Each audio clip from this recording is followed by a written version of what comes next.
hecho. Tratamos de esconder una falta ante los ojos de Dios. En ocasiones, hermanos, hacemos un daño por soncear, bromear a un amigo, un familiar. A ellos sí los podemos engañar. Pero a Dios, ¿podemos engañarle? No. La palabra de Dios te dice claramente que Dios no puede ser burlado. No podemos engañar a Dios de nada. Él nos conoce desde que nacimos. Y Él conoce cuando vamos a morir también. Del polvo somos y al polvo, dice la palabra de Dios, volveremos. Pero nos corresponde a nosotros andar bien ante los ojos de Dios, poniendo nuestra mirada siempre a Él y no dejar lugar al diablo. Dios conoce todo lo que hay dentro de nosotros. Juan capítulo 2, versículos 23 al 25. El libro de Juan capítulo 2.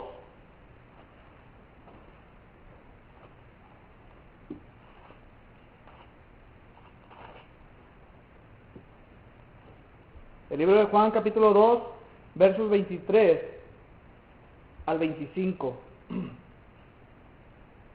Estando en Jerusalén, en la fiesta de la Pascua, muchos creyeron en su nombre viendo las señales que hacía. Pero Jesús mismo no se fiaba de ellos porque conocía a todos y no tenía necesidad de que nadie le diese testimonio del hombre, pues él sabía lo que había en el hombre. No había necesidad que le dijeran, ¿sabes qué, Señor? Aquella persona hizo esto, cometió esto o esto otro. No hubo necesidad de nada de eso, porque el Señor ya conocía a los suyos. Conocía a aquella gente cómo andaba. Dice aquí claramente que no hubo necesidad de eso. En Mateo capítulo 9. El libro de Mateo capítulo 9. Y verso 4.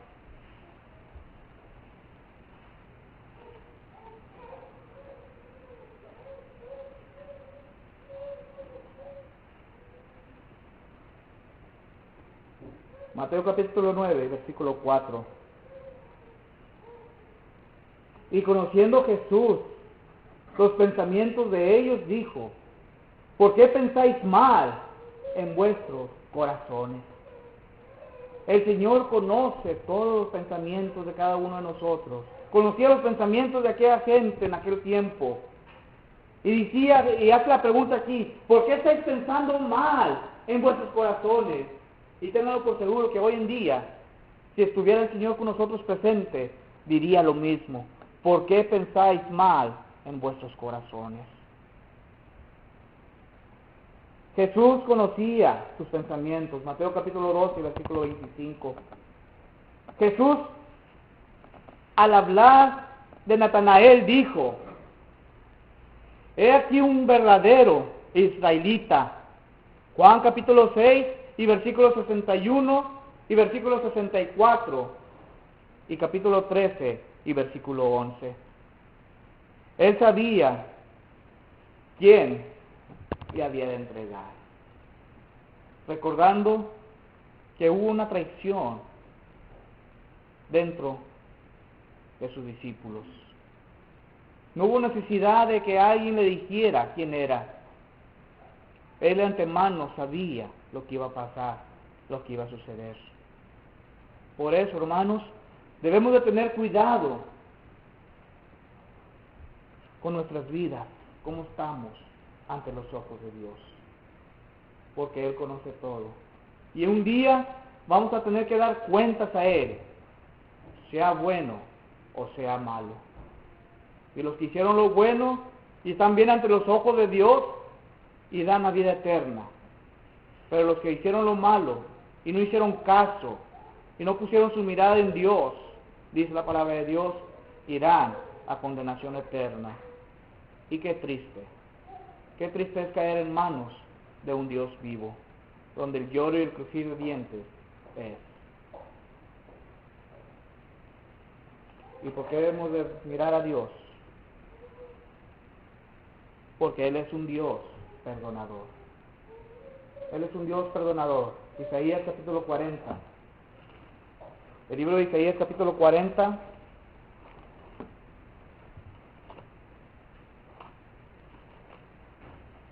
Y versículo 2.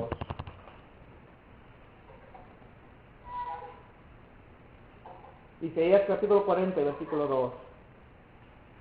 Hablar al corazón de Jerusalén, decirle a voces que su tiempo es ya cumplido, que su pecado es perdonado, que doble ha recibido de la mano de Jehová por todos sus pecados.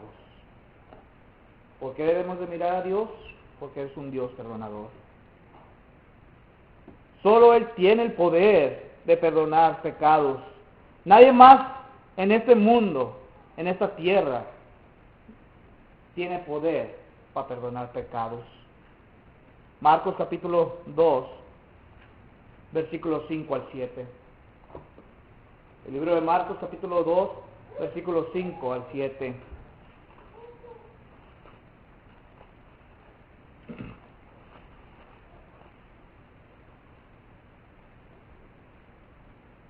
Al ver Jesús la fe de ellos, dijo al paralítico: Hijo, tus pecados te son perdonados. Estaban allí sentados algunos de los escribas, los cuales cavilaban en sus corazones: ¿por qué habla este así? Blasfemas dice: ¿quién puede perdonar pecados sino solo Dios?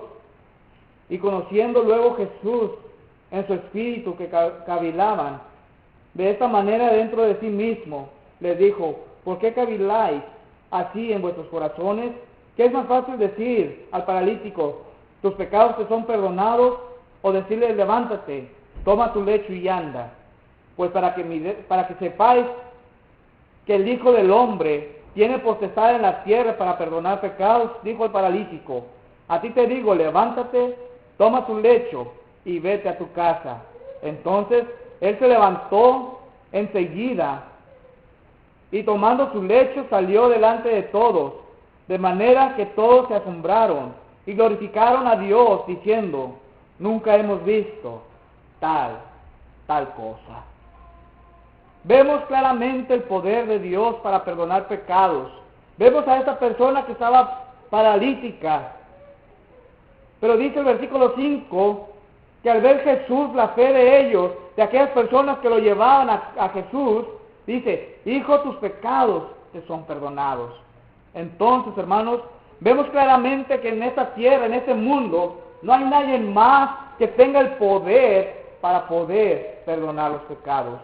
Solamente nuestro Señor Jesucristo. Por eso debemos mirar a Dios, porque solo en Él hallamos el perdón de nuestros pecados. Primera carta a Juan capítulo 1 y versículo 9. No hay otro quien pueda resolver el problema del pecado, sino solo Dios. Porque eso debemos de mirar a Él. Cuando pequemos o cometemos algún pecado, debemos de mirar a Él, a nadie más, porque nadie puede perdonar nuestras iniquidades. Y concluyo diciendo lo siguiente. En esta tarde hemos visto el tema mirando a Dios. Hemos tocado el punto de que debemos de mirar a Dios porque Él está presente siempre. ¿Por qué debemos de mirar a Dios? Debemos de mirar a Dios porque Él tiene todo poder. ¿Por qué debemos de mirar a Dios? Porque Él es nuestro protector. ¿Por qué debemos de mirar a Dios? Porque el Señor conoce todo de nosotros. ¿Y por qué debemos de mirar a Dios? Porque el Dios es un Dios perdonador. Hermanos, amigos, Debemos de mirar al Señor, porque solo en Él encontramos el verdadero Dios, que nos va a ayudar siempre, porque Él está siempre presente con nosotros. Él tiene todo poder para ayudarnos. Pongamos nuestra vista, nuestra mirada en Él, en nadie más, porque si no, vamos a fracasar siempre. Vamos a ponernos todos en las manos de Dios. Vamos a orar, hermanos. Bendito Dios y Padre Celestial, gracias le damos por esta oportunidad que usted nos permitió estar reunidos, de poder aprender más de su santa y bendita palabra. Y que ahora, bendito Padre, que este mensaje que su siervo ha predicado en esta tarde, lo llevemos siempre en nuestra mente, en nuestro corazón. Y que siempre, bendito Padre, sea nuestro anhelo, nuestra mirada hacia usted. Sabiendo, bendito Padre, y confiando que usted es Señor de señores y Rey de reyes. Por eso, bendito Padre, que este mensaje también lo pongamos en práctica en nuestras vidas cotidianas, pero sobre todo, también darla a conocer a aquellas personas que aún no te conocen. Sea con cada uno de nosotros, bendito Padre, pues en Cristo Jesús se lo estamos pidiendo. Amén. Si hay alguien en esta tarde que se ha alejado, o ha dejado de poner su mirada en Dios, este es el momento de volver a poner su mirada en Dios. Dios le da la oportunidad, es decisión suya, mientras que nos ponemos en pie y cantamos el himno de invitación. Consideramente oferta ya.